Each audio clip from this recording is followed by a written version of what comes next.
हाय, उम्मीद करते हैं कि आप लोग बहुत ही अच्छे होंगे। देखिए, आप सभी जानते हैं कि बिहार में जितने भी ज़मीन है, उस सभी ज़मीन को अब जो है ऑनलाइन और डिजिटल तरीक़ा से जो है नेट पे अपलोड किया जा चुका है, जिसके माध्यम से आप घर बैठे अपने ज़मीन का जो जानकारी है, आसानी से नेट पे देख सकते हैं या फिर अपने ज़मीन का जो लगान का रसीद होता है, उसको भी आप आसानी से काट सकते हैं। लेकिन अभी भी कई सारे लोग ऐसे हैं जिनका जो ज़मीन है, जमाबंदी है, नेट पे अवेलेबल नहीं है, नेट पे नहीं शो करता है। तो आज की इस वीडियो में हम आपको बताने जा रहे हैं कि जमाबंदी का जो छूटा हुआ डिजिटाइजेशन है, उसके लिए आप किस तरह से ऑनलाइन घर बैठे नेट पर चढ़वाने के लिए आवेदन फॉर्म फिल कर सकते हैं। सभी जानकारी इस वीडियो में क्लियर करके बताएंगे। साथ ही साथ इस प्रक्रिया को फॉलो करने के लिए आपके पास कौन कौन से डॉक्यूमेंट होना चाहिए, सभी जानकारी इस वीडियो में क्लियर करके बताएंगे। तो प्लीज़ वीडियो शुरू से अंत तक लेकर ज़रूर देखिएगा और वीडियो थोड़ा सा भी अच्छा लगे तो वीडियो को लाइक ज़रूर करिएगा। तो चलिए आज का वीडियो शुरू करते हैं। सबसे पहले अपने कंप्यूटर के ब्राउज़र में टाइप करना है easy2net.com। यहाँ पे आने के बाद आपको जो है एक सर्च का ऑप्शन मिलेगा, इसमें आपको सर्च करना है ज़मीन को ऑनलाइन कैसे करें। अब जैसे ही सर्च करेंगे तो आपके सामने जो है कुछ इस तरह से आर्टिकल आएगा, जिसमें बोला गया है कि अगर आपका भी ज़मीन छूट गया है, नेट पर नहीं चढ़ा हुआ है, तो उसको आप नेट पे कैसे चढ़ा सकते हैं। तो इसको आप ओपन कर लेंगे। इसका भी लिंक हमने डिस्क्रिप्शन बॉक्स में दिया हुआ है, जहाँ से क्लिक करके यहाँ पे आ सकते हैं और सभी जानकारी को हासिल कर सकते हैं। अब यहाँ पे नीचे जाएंगे, नीचे जाने के बाद आपको यहाँ पे एक लिंक मिलेगा ऑफिशियल वेबसाइट का, ठीक है। इसके सामने क्लिक हेयर का ऑप्शन है, इस पर आपको क्लिक करना है। अब जैसे ही क्लिक करेंगे तो बिहार सरकार के द्वारा एक परिमार्जन पोर्टल का जो है यहाँ पे डेवलप किया गया है, जिसके माध्यम से अगर आपका ज़मीन जो है डिजिटाइजेशन में छूट गया है तो उसको आप डिजिटल तरीके से अपलोड करने के लिए ऑनलाइन यहाँ पे अपना जो परिवाद है उसको दायर कर सकते हैं और सारा चीज़ वेरिफिकेशन होने के बाद आपका जो ज़मीन है नेट पे यहाँ पे चढ़ा दिया जाएगा। अब यहाँ पे देखिए पूरी तरह से जो है आपको इंग्लिश में देखने को मिल रहा होगा, इसको आपको हिंदी कर लेना चाहिए अगर आपको हिंदी में पढ़ना है तो हिंदी के ऑप्शन पर क्लिक करेंगे तो हिंदी में यहाँ पे हो जाएगा, जिसमें बोला गया है कि जो भी ज़मीन का जो जानकारी है या फिर किसी प्रकार का कोई मिस्टेक है तो आप यहाँ से इसको सही करवा सकते हैं। तो हमें क्या करना है, यहाँ पे बहुत सारे काम किए जाते हैं, जैसे कि मैंने इस पर एक पर्टिकुलर वीडियो बनाया हुआ है, तो उस वीडियो को आप नहीं देखे हैं तो आई बटन में देख सकते हैं कि परिमार्जन कैसे किया जाता है। बट इस वीडियो में हम पर्टिकुलर बात करेंगे कि अगर आपका ज़मीन कंप्यूटराइजेशन में छूट गया है तो उसको आप डिजिटाइजेशन के लिए किस तरह से ऑनलाइन अप्लाई करेंगे। तो इसमें देखेंगे कि त्रुटि परिमार्जन का प्रकार में आप देखेंगे कि ऑनलाइन दाखिल खारिज में पूर्व की जमाबंदियों में सुधार। तो यहाँ पे देख सकते हैं कंप्यूटराइजेशन में जो भी छूटे हुए जमाबंदी है उसको आप डिजिटल करने के लिए ग्रुप डी के माध्यम से यहाँ पे आवेदन कर सकते हैं। और इसके लिए कौन कौन से डॉक्यूमेंट्स रिक्वायर्ड होंगे ये भी यहाँ पे बताया गया है। डॉक्यूमेंट्स के रिगार्डिंग हम बात करेंगे। तो सबसे पहले देखिए, आपको छूटे हुए ज़मीन को नेट पर चढ़ाने के लिए ऑनलाइन आवेदन फॉर्म फिल करना है। तो सबसे पहले यहाँ पे देखेंगे अपना आवेदन पोस्ट करे का एक ऑप्शन आपको देखने को मिल रहा होगा, तो यहीं पे आपको क्लिक करना है। क्लिक करने के बाद कुछ जानकारी आपसे मांगा जाएगा, जैसे कि नाम। तो आप में से काफ़ी सारे लोग पूछेंगे कि नाम हम किनका लिखें, क्योंकि जो भी छूटे हुए जमाबंदी है वो दादा परदादा के नाम से है, पुश्तौनी के नाम से है, तो इनमें नाम हम किनका दर्ज करें। देखिए, आप जो है एक आवेदक के रूप में शपथ लेकर इस ज़मीन को नेट पर चढ़ाना चाहते हैं तो आप अपने खुद के नाम से या फिर आपके घर में कोई गार्जियन है, माता पिता हैं, उनके नाम से आप यहाँ पे रजिस्ट्रेशन करें।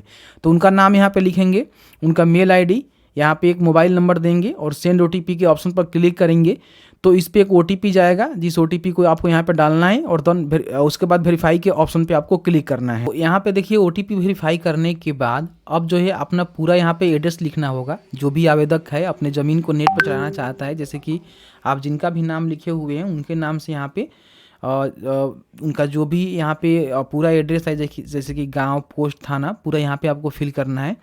देन यहाँ पे अपना जो डिस्ट्रिक्ट है उसको आपको बताना है और यहाँ पे पिन कोड आपको लिख देना है कि आपका पिन कोड क्या लगता है। उसके बाद यहाँ पे देखेंगे अब जो है ज़मीन का जानकारी आपको देना है, जैसे कि ये जो है व्यक्तिगत जानकारी हो गया जो भी आवेदक है उनका।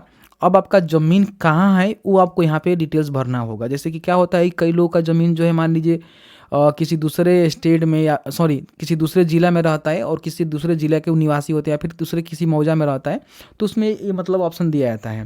तो यहाँ पे क्या करना है, जहाँ भी आपका ज़मीन है उसका ज़िला आपको बताना है और उसके बाद यहाँ पे अंचल को बता देना है। बाद यहाँ पे प्रोसीड का ऑप्शन पर क्लिक करेंगे तो अब यहाँ पे मौजा जो है सिलेक्ट करने के लिए बोला जाएगा, तो अपना जो मौजा है इसको यहाँ पे सिलेक्ट कर लेंगे। अब यहाँ पे आप परिवाद में क्या देना चाहते हैं, जैसे कि देखिए यहाँ पे जो है सबसे पहले परिवाद की श्रेणी मिलता है और विषय मिलता है। तो सबसे पहले आपको श्रेणी सिलेक्ट करना है। तो श्रेणी में आपको क्या सिलेक्ट करना है कि ऑनलाइन दाखिल खर्च के पूर्व की जवाबबंदियों में सुधार। तो ये ऑप्शन आपको सिलेक्ट करना है, ध्यान रखिएगा।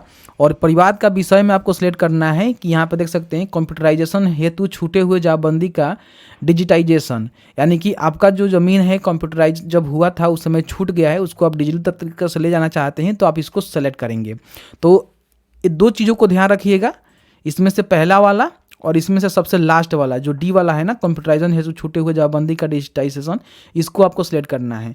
अब यहीं पे आपको बोला जाएगा कि आपको जो है कौन कौन से डॉक्यूमेंट्स देने हैं इसको अपलोड मतलब सही करवाने के लिए, डिजिटल तरीके से अपने ज़मीन को नेट पर चढ़वाने के लिए। तो यहाँ पे देखिए सबसे पहले हम डॉक्यूमेंट्स के रिगार्डिंग बात कर लेते हैं। यहाँ पे देख सकते हैं कि बोला गया है कि सभी डॉक्यूमेंट्स को जो है एक ही पीडीएफ में मर्ज करने हैं और उसको 1 MB से कम फाइल साइज में अपलोड करना है।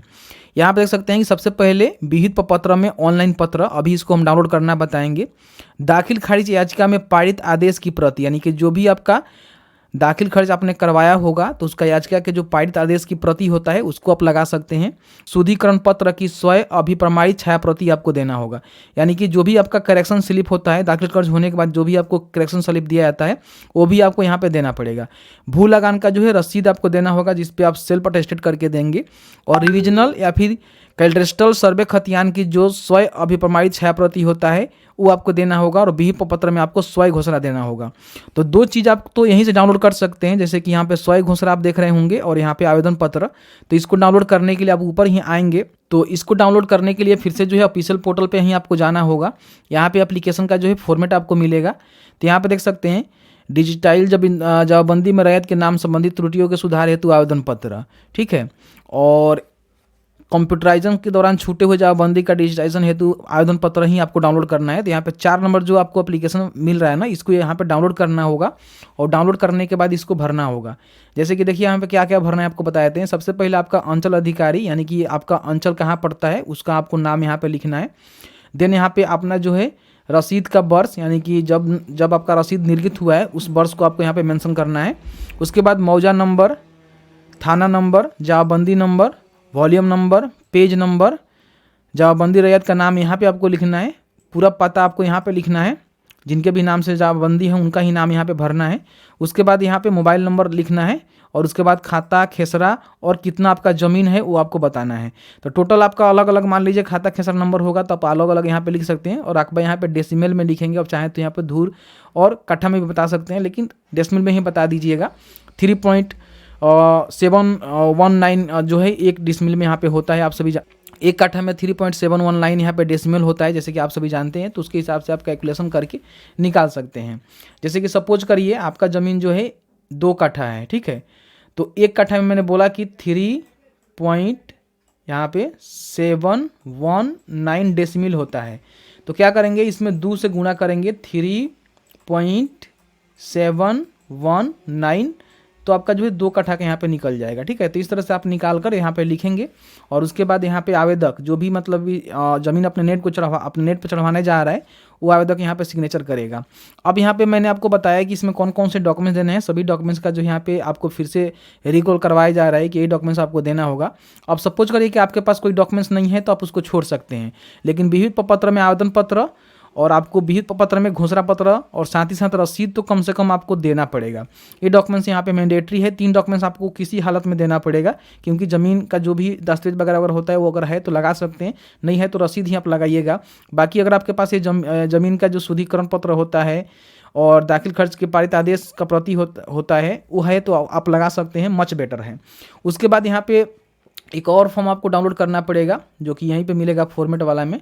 तो आप यहाँ पे देखेंगे शपथ पत्र, ठीक है। तो शपथ पत्र को आपको डाउनलोड करना है। यहाँ पे अपना नाम, यहाँ पे देखिए शपथ कौन लेगा, जो इस फॉर्म को फिल कर रहा है। जैसे कि जो आवेदक बन के जो है अपने ज़मीन को नेट पर चढ़ा रहा है वही जो है आवेदक बनेगा। जैसे कि यहाँ पे अपना पूरा जानकारी भरेगा और बाकी ये जानकारी भर के यहाँ पे शपथ करता है। यानी कि जो भी लोग शपथ ले रहे हैं, मतलब कि मान लीजिए आपके दादा परदादा का नाम से ज़मीन है और आप शपथ ले रहे हैं, तो अपने यहाँ पे सिग्नेचर और मोबाइल नंबर वगैरह वगैरह भर के इसको दोनों को स्कैन कर लेंगे, ये वाला फॉर्म को और ये वाला फॉर्म को स्कैन कर लेंगे, ठीक है। और स्कैन करने के बाद जो भी यहाँ पे डॉक्यूमेंट्स और बताए गए हैं सभी डॉक्यूमेंट्स को आपको यहाँ पे स्कैन करके एक ही PDF में अपलोड करना है और सबमिट का ऑप्शन पर क्लिक करना है। अब जैसे ही सबमिट का ऑप्शन पर क्लिक करेंगे तो आपका जो फॉर्म है यहाँ पे सबमिट हो जाएगा। भविष्य में कभी भी आप अपने एप्लीकेशन का जो स्टेटस है चेक करना चाहते हैं तो ट्रैक योर एप्लीकेशन का ऑप्शन पर क्लिक करेंगे। क्लिक करने के बाद अब आपको जो है एक रेफरेंस आईडी दिया गया होगा, उसको आपको यहाँ पे डालना है और यहाँ पे ट्रैक स्टेटस का ऑप्शन पर क्लिक करेंगे तो यहाँ पे देख सकते हैं कि एप्लीकेशन अंदर scrutiny and field level verification, यानी कि आपका जो एप्लीकेशन है अंदर स्क्रूटनी है और फील्ड लेवल वेरिफिकेशन के लिए बोला गया है। अब यहाँ पे जो भी आपका रिमार्क होता है वो यहाँ पे देंगे। आप चाहें तो अपने स्लिप को यहाँ पे प्रिंट भी कर सकते हैं। तो अब यहाँ पे क्या करना है आपको हम बताते हैं, उसके रिगार्डिंग आप समझ लीजिएगा। तो जैसे कि आपने देखा कि मैंने आपको बता ही दिया कि इन सभी काम करने के लिए जो है बिहार सरकार द्वारा परिमार्जन पोर्टल का जो है यहाँ पे शुरुआत किया गया है, जिसके माध्यम से आप घर बैठे अपने ज़मीन को नेट पर चढ़वाना चाहते हैं, किसी प्रकार का कोई मिस्टेक है उसको सुधारना चाहते हैं तो किस तरह से एप्लीकेशन फॉर्म फिल कर सकते हैं।